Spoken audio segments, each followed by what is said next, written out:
لیکن آپ دیکھیں کہ ہمیشہ آئیڈیل صورتحال نہیں ہوا کرتی، ہر شخص اتنا کنسیڈریٹ نہیں ہوتا.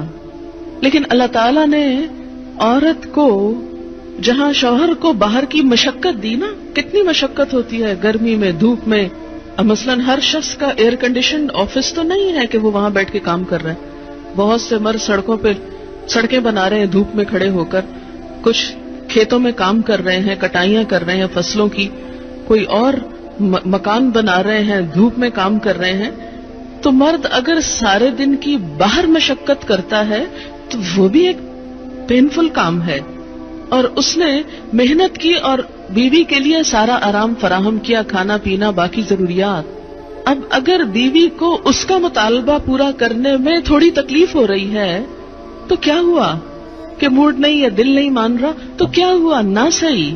لیکن اس کے باوجود جو عورت یہ سمجھتی ہے کہ میں اپنے موڈ کے خلاف جا کر بھی اگر اپنے شوہر کو راضی کرتی ہوں تو یہ میرے رب کی رضا حاصل کرنے کا ایک ذریعہ ہے، تو آپ دیکھیں کہ یہ وہ چیز ہے جس کا صلہ آپ کو اللہ دنیا میں دے دے گا، کیونکہ آپ یہاں صرف شوہر کی نہیں اللہ کی بھی اطاعت کر رہی ہیں.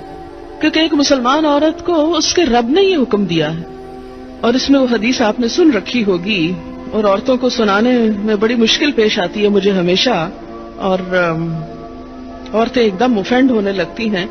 لیکن بات یہ ہے کہ چونکہ اللہ کے رسول صلی اللہ علیہ وسلم نے فرمایا ہے اور ہم ان کا نام سن سن کے روتے ہیں محبت میں اور نعتیں سن سن کے جھومتے ہیں، تو یہ حکم بھی آپ کا مان لینا چاہیے اور اس حدیث کو بھی سن لینا چاہیے اتنی ہی خوشی سے جتنی خوشی سے ایک نعت سنتے ہیں. نبی صلی اللہ علیہ وسلم نے فرمایا، جب مرد اپنی بیوی کو اپنے بستر پر بلائے اور وہ نہ آئے تو صبح تک فرشتے اس پر لعنت کرتے ہیں. بخاری کی روایت ہے، کتاب النکاح.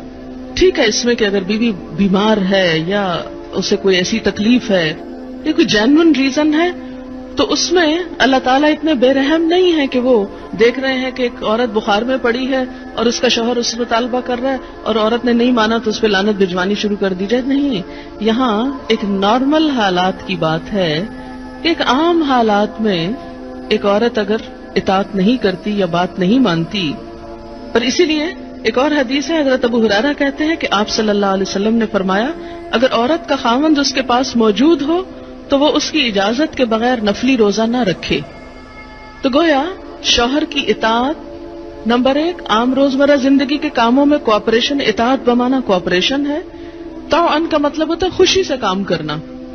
نمبر 2 اس کی خاص ضرورت یا تقاضے کو پورا کرنے میں اطاعت. ہاں، کہاں اطاعت نہیں؟ جب وہ کوئی حرام کام کرنے کو کہے، جب وہ کوئی ناجائز کام کرنے کو کہے، جب وہ اللہ اور اس کے رسول صلی اللہ علیہ وسلم کی مرضی کے خلاف کام کرنے کو کہے. لا طاعت لمخلوق فی معصیت الخالق. مخلوق کی اطاعت جائز نہیں خالق کی نافرمانی میں. اگر اللہ تعالیٰ کسی کام پہ ناراض ہے وہ اطاعت جائز ہے. بہت سی خواتین کو دیکھا ہے جہاں اللہ کی نافرمانی ہو رہی ہے وہاں تو شوہر کی بات بھاگ بھاگ کے مانی جا رہی ہے، اس لیے کہ وہ اپنے نفس کے مطابق ہے نا. آپ سب جانتے ہیں کہاں کہاں. لیکن جہاں شوہر کی اطاعت اللہ کی رضا کے مطابق ہے لیکن ہماری رضا کے خلاف ہے تو پھر ہم وہاں نہیں بات مانتے. تو بسا اوقات ہم بظاہر اللہ کی رضا کا لیبل تو لگاتے ہیں، ہوتی اندر سے اپنے نفس کی اطاعت ہے. اور بعض اوقات شوہر کی اطاعت کا لیبل لگاتے ہیں لیکن وہاں بھی اصل میں نفس کی اطاعت ہوتی ہے کہ ہمارا اپنا دل وہی چاہ رہا ہوتا ہے جو شوہر چاہتا ہے اس وقت. بعض اوقات کئی غلط کام شوہر چاہتے ہیں نا کہ بیوی کرے، ہم خود بھی وہ چاہ رہے ہوتے ہیں ساتھ، اس لیے آڑ لے لیتے ہیں جی شوہر نہیں مانتے. مثلا سر ڈھکنا شوہر کو پسند نہیں، کیا کریں، اب شوہر کی اطاعت بھی تو اللہ ہی نے کہا ہے.